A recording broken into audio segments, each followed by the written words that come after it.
الحمد لله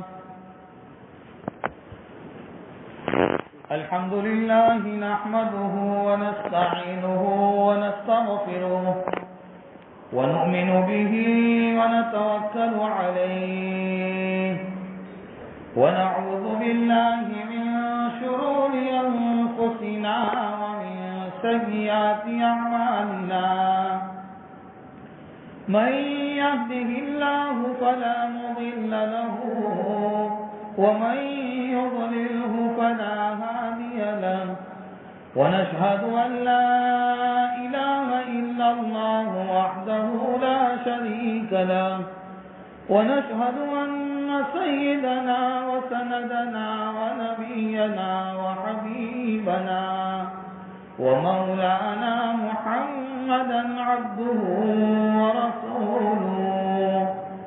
أما بعد فأعوذ بالله من الشيطان الرجيم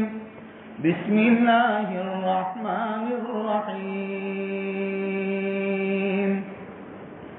يا أيها الذين آمنوا قوا أنفسكم وأهليكم نارا صدق الله العظيم بلغ العلا بكماله كشف الدجى بجماله حسنت جميع خصاله صلوا عليه وآله اللهم صل على سيدنا محمد وعلى آل سيدنا محمد وبارك وسلم. حق تعالی جل شانہ نے اس سورج زمین پر بے شمار نعمتوں سے ہم سب کو نوازا ہے. نعمتیں اتنی ہیں کہ آدمی پوری زندگی اس رب کی دی ہوئی نعمتوں کو گننا چاہے تو نہ گن سکتا ہے نہ شمار کر سکتا ہے. بے شمار نعمتیں ہیں. آج کی جمعہ کی اس مختصر مبارک مجلس میں ایک ایسی نعمت پر گفتگو کریں گے جس نعمت کے حصول کے لیے دنیا کا ہر آدمی یہ تمنا کرتا ہے کہ وہ نعمت مجھے مل جائے. چاہے وہ کسی بھی مذہب سے تعلق رکھتا ہو، مسلمان ہو، یہودی ہو، نصرانی ہو، کسی بھی دھرم اور کسی بھی مذہب سے تعلق رکھتا ہو، بلکہ وہ چاہے غریب ہو، مالدار ہو، گاؤں کا رہنے والا، شہر کا رہنے والا، دنیا کے کسی بھی خطے میں وہ زندگی گزارتا ہو، لیکن اس زمین پر آنے والا ہر آدمی یہ چاہتا ہے کہ یہ نعمت مجھے مل جائے. اور کبھی کبھی اس نعمت کے حصول کے لیے مسلمان، ایمان والا اور ایمان والی بندی وہ اپنے ایمان کو بھی بیچ دیتی ہے اور اس کو معلوم نہیں ہوتا ہے، اس کو احساس تک نہیں ہوتا ہے کہ وہ اس نعمت کے حصول کے لیے اپنے ایمان کو اس نے بیچ دیا ہے. وہ نعمت یہ ہے کہ جس کو اللہ تعالیٰ جل شانہ نے اولاد کی نعمت عطا فرمائی، وہ بہت بڑی نعمت ہے. ہم دیکھتے ہیں ایک نوجوان لڑکا ہے جو اپنے ایک مدت کے بعد نکاح کرتا ہے، شادی کرتا ہے، اپنی اس دیوانی زندگی شروع کرتا ہے. سب سے پہلی تمنا یہ ہوتی ہے کہ میرے یہاں اولاد کی نعمت آ جائے.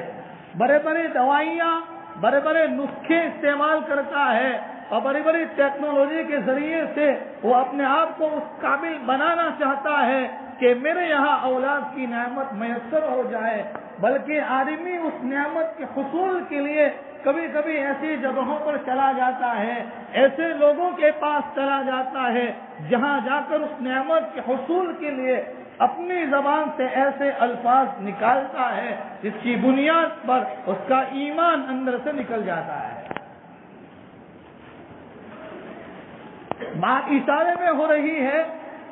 کہ آدمی زبان سے ایسے الفاظ نکالتا ہے کہ اس کا ایمان اندر سے چلا جاتا ہے، پوری زندگی وہ ایمان والے گھر میں رہتا ہے، وہ پوری زندگی وہ عورت ایمان والے گھر میں رہتی ہے، وہ یوں سمجھتی ہے کہ میرے پاس ایمان ہے، وہ یوں سمجھتا ہے کہ میرے پاس ایمان ہے۔ حقیقت میں اگر دیکھنے جاویں تو اندر سے ایمان کا قیمتی سرمایہ نکل چکا ہے۔ ظاہر میں لگتا ہے بڑے اچھے کپڑے پہنے ہیں، عورت یہ سمجھتی ہے میں نے بہترین برقع پہنا ہے، میرے چہرے پر نقاب ہے، بہت ساری ظاہری شکل و صورت کے ذریعے سے اپنے آپ کو مزین کر رہا ہے، اور عورت اپنے آپ کو مزین کر رہی ہے، لیکن اندر سے وہ ایمان نکل چکا ہوتا ہے۔ وہ نعمت یہ ہے اولاد کی نعمت۔ ہر آدمی چاہتا ہے کہ یہ نعمت مجھے مل جائے۔ یاد رکھو، اولاد کی نعمت رب تبارک و تعالی اس کو دیتے ہیں جس کو وہ چاہتا ہے، وہ اس کی مرضی ہے، وہ اس کی حکمتیں ہیں۔ ایک آدمی 50 سال تک زندگی گزارتا رہے، اگر اس کے مقدر میں اگر اولاد کی نعمت نہیں لکھی ہے تو وہ دنیا کی کسی بھی جگہ پر جا کر اولاد کے لیے روتا رہے اور اپنے سر کو ٹپکتا رہے اور اس کو پٹکتا رہے، لیکن وہ کچھ ملنے والا نہیں ہے جب تک کہ اس کی مرضی نہ چاہے، اس کی حکمت نہ چاہے، اس کی تقدیر، اس کا قدرت نہ چاہے۔ قرآن کریم میں حق تعالیٰ جل شانہ فرماتے ہیں یَهَبُ لِمَن يَشَاءُ إِنَاثًا وَيَهَبُ لِمَن يَشَاءُ الذُّكُورَ أَوْ يُزَوِّجُهُمْ ذُكْرَانًا وَإِنَاثًا وَيَجْعَلُ مَن يَشَاءُ عَقِيمًا۔ کبھی ایسا ہوتا ہے کہ آدمی نے آج نکاح کیا اور آئندہ کل ایک دن کے بعد اس کے یہاں اس عورت کو حمل ٹھہر گیا اور اس کے کچھ مدت کے بعد اس کے یہاں اولاد کی نعمت آ گئی۔ اور کبھی ایسا ہوتا ہے آدمی نکاح کرنے کے بعد 50 سال کی عمر کو پہنچ جاتا ہے، 80 سال کی عمر کو پہنچ جاتا ہے، تب جا کر خدا اس کو نعمتوں سے مالا مال کرتا ہے۔ اس کی مرضی ہے۔ یَهَبُ لِمَن يَشَاءُ إِنَاثًا، وہ جس کو چاہتا ہے تو لڑکی دیتا ہے۔ وَيَهَبُ لِمَن يَشَاءُ الذُّكُورَ، اگر وہ چاہتا ہے جس کے لیے چاہتا ہے تو پھر اس کے یہاں لڑکا پیدا کر دیتا ہے۔ أَوْ يُزَوِّجُهُمْ ذُكْرَانًا وَإِنَاثًا، اگر وہ چاہتا ہے تو لڑکا بھی دیتا ہے، لڑکی بھی دیتا ہے۔ وَيَجْعَلُ مَن يَشَاءُ عَقِيمًا، اگر اس نے مقدر میں لکھا ہی نہیں ہے اور اس کی تقدیر ہے ہی نہیں، کبھی اس کے مقدر میں ہے ہی نہیں، تو وہ پوری زندگی روتا رہے، پوری زندگی سب کچھ کرتا رہے، لیکن اگر مقدر میں اولاد نہیں ہے تو وَيَجْعَلُ مَن يَشَاءُ عَقِيمًا، اس کو کوئی اولاد نہیں دے سکتا ہے۔ معلوم یہ ہوا کہ اولاد کی نعمت یہ کسی دنیا کے بڑے کے ہاتھ میں نہیں ہے، کسی ڈاکٹر اور حکیم کے ہاتھ میں نہیں ہے۔ ہاں یہ بات ضرور ہے کہ آدمی دنیاوی اسباب کے لائن کے اعتبار سے جو محنتیں ہیں، جو دوائیاں ہیں، جو نسخے ہیں، ان نسخوں کو استعمال کرتا رہے، ان دوائیوں کو استعمال کرتا رہے، لیکن اپنے رب کے سامنے وہ روتا رہے، اپنے رب کے سامنے مانگتا رہے۔ تو خیر بات چل رہی تھی اولاد کی نعمت، لیکن جس کو اولاد کی نعمت ملی ہے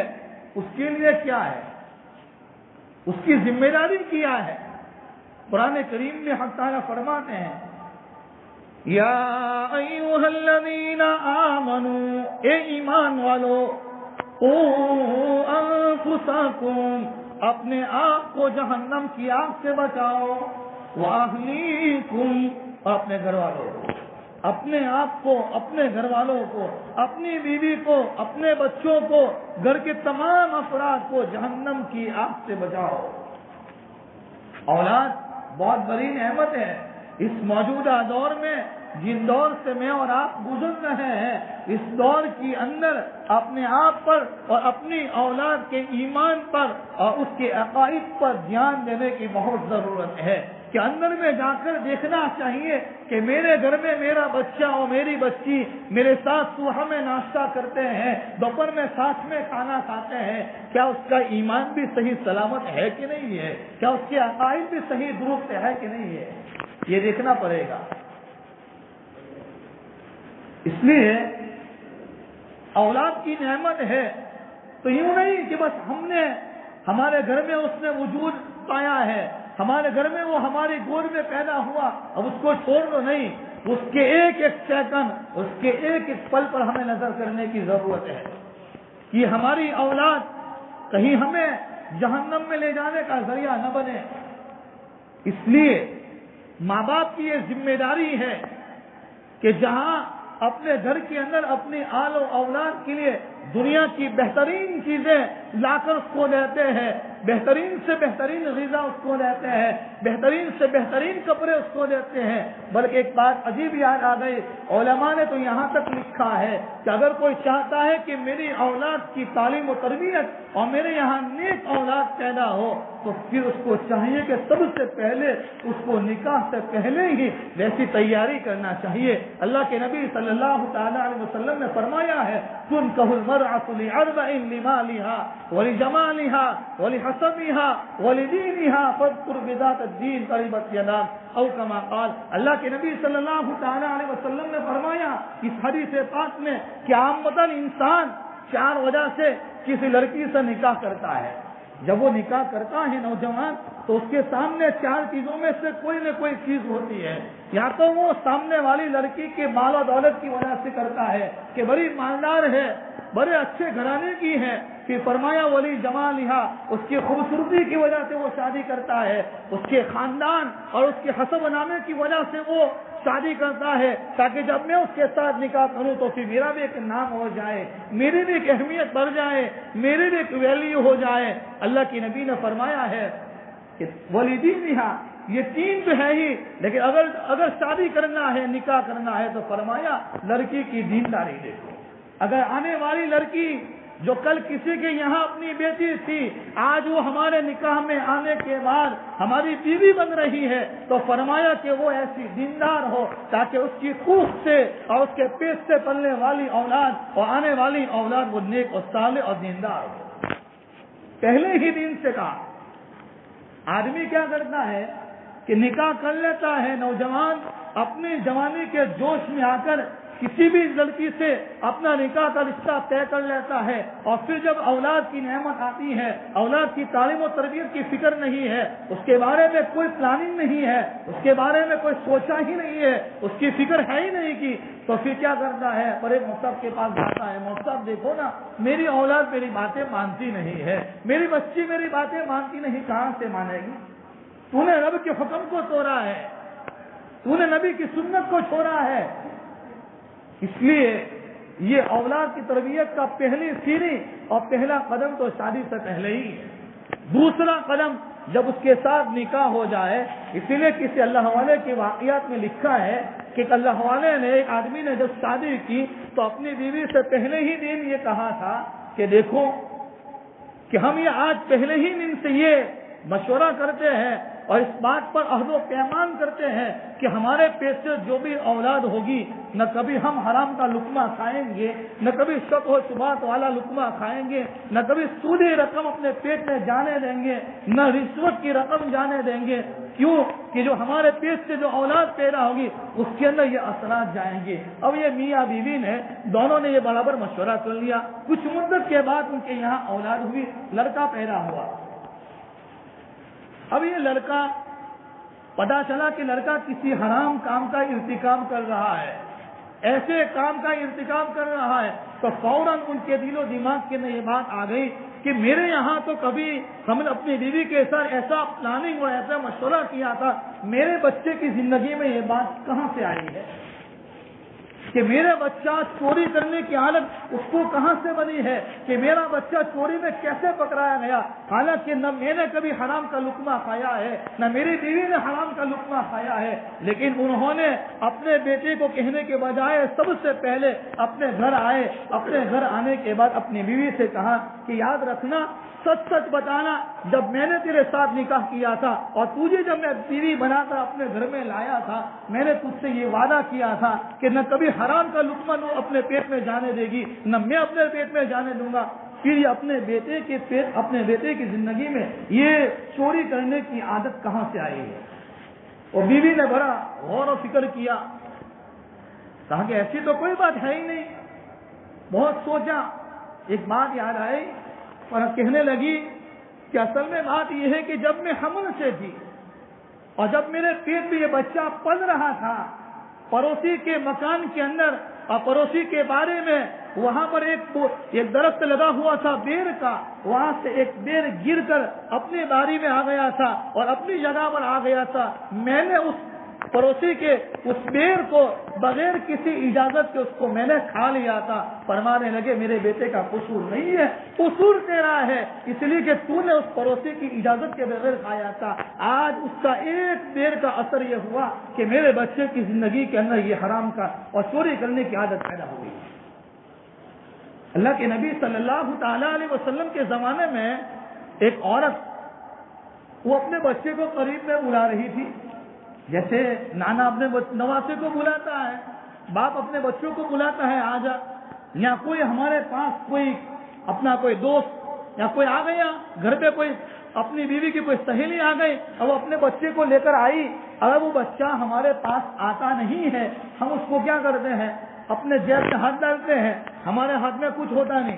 جیب میں کچھ بھی نہیں ہوتا، ایسے ہی ہاتھ ڈالتے ہیں، نکالتے ہیں، دیکھ بچوں چاکلیٹ ہے، وہ بیچارہ بچہ اس چاکلیٹ کی لالچ میں اور اس ہرس میں ہمارے پاس آتا ہے۔ اسی طریقے سے اللہ کے نبی صلی اللہ علیہ وسلم کے زمانے میں وہ عورت بچے کو قریب میں بلا رہی تھی۔ اللہ کے نبی نے کہا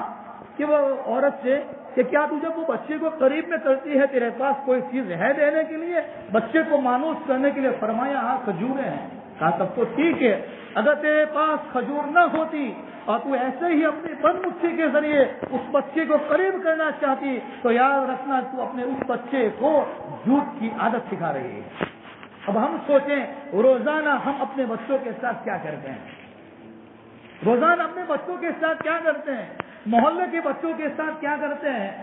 ایک حرام کا ایک دانہ جب پیٹ میں جاتا ہے، عبادتوں کا نور چلا جاتا ہے، تو پھر ہمارے پیٹ میں جب حرام کا لقمہ جائے گا۔ اسی لیے مشائخ اور علماء نے لکھا ہے، یہاں تک لکھا ہے کہ جب ماں اپنے بچے کو دودھ پلاتی ہے اور وہ اپنے بچے کو اپنے سینے سے لگاتی ہے اور دودھ اس کو پیٹ کے اندر ٹرانسفر کرتی ہے، تو فرمایا ظاہر میں لگتا ہے کہ وہ عورت اپنے بچے کو دودھ پلا رہی ہے، حقیقت میں وہ دودھ کے ساتھ وہ اپنی زندگی کا اثر اس بچے کے پیٹ میں ڈال رہی ہے۔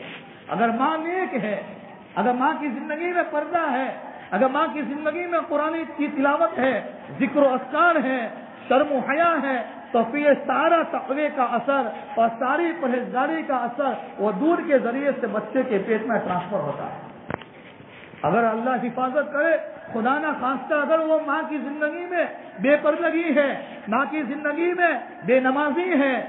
اور اس کی زندگی میں سنتوں کا ٹھکانہ نہیں ہے اور اللہ کے احکام کے بغیر زندگی گزار رہی ہے، تو پھر وہ اپنے غلط چیزوں کا اثر اور غلط کاموں کا اثر وہ دودھ کے ذریعے سے بچے کے پیٹ میں ٹرانسفر ہوتا ہے۔ جب یہ بچہ بڑا ہوتا ہے، جب یہ بولنا لگتا ہے، اسی لیے علماء نے لکھا ہے جب بچہ 2 سال کا ہوتا ہے، اگر وہ اپنی زبان سے کچھ نہیں بولتا ہے، وہ اپنی آنکھوں کے ذریعے سے ساری باتوں کو لے رہا ہے، جیسے موبائل کے اندر ساری باتیں ریکارڈ ہو رہی ہے، وہ 2 سال تک وہ ساری باتوں کو اپنے اندر ریکارڈ کرتا ہے۔ جب 2 سال کے بعد جب بولنا شروع کرے گا، اس کی زبان سے وہی باتیں نکلے گی جو 2 سال کے اندر اپنے ماں باپ کے ذریعے سے، ماں باپ سے جو اپنی آنکھوں سے جو دیکھا ہے اب وہ زبان کے ذریعے سے بولے گا۔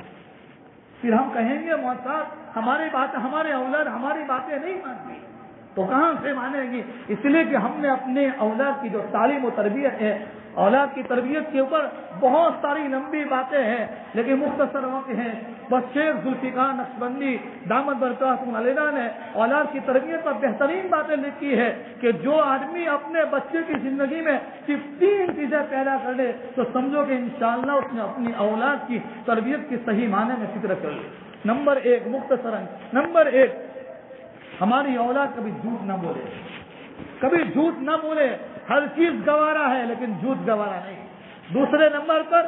نمازوں کا اہتمام، 5 نمازوں میں سے ایک بھی نماز میرے بچے کی قضا نہ ہو،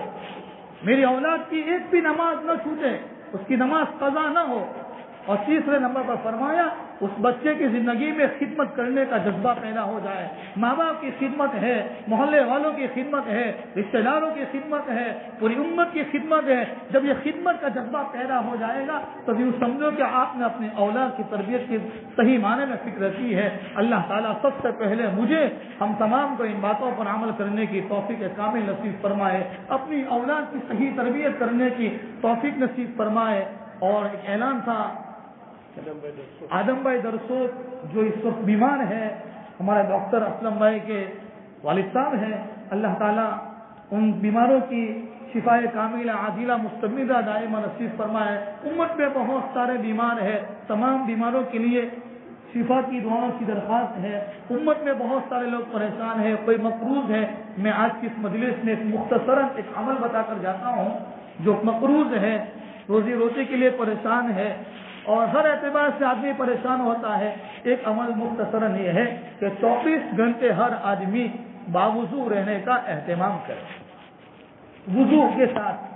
عورت اپنے گھر میں وضو کے ساتھ کچن میں کھانا پکائے, جو کچھ کام ہے وضو کی حالت میں. اگر مرد ہے, اگر نوجوان ہے, وہ اپنی کالج میں جاتا ہے, اسکول میں جاتا ہے, یونیورسٹی میں جاتا ہے یا اپنے جاب پہ جاتا ہے, کہیں پر بھی جاؤ, لیکن وضو کے بغیر نہیں. وضو کے ساتھ رہیں گے, ایکسیڈنٹ سے حفاظت ہوگی. اللہ تعالیٰ روزی میں بے انتہا برکتیں دیں گے. اللہ تعالیٰ کی محبت آئے گی. اس کے بہت سارے فوائد ہیں. جب آپ انشاءاللہ نیت کرو کہ 40 دن تو کم سے کم 40 دن ہم باوضو رہیں گے, باوضو 40 دن رہنے سے آپ اپنی آنکھوں سے ان تمام فوائد کو دیکھیں گے. اللہ سب سے پہلے مجھے ہم تمام کو عمل کی توفیق نصیب فرمائے. آمین وآخر دعوانا ان الحمدللہ تعالی رب العالمین.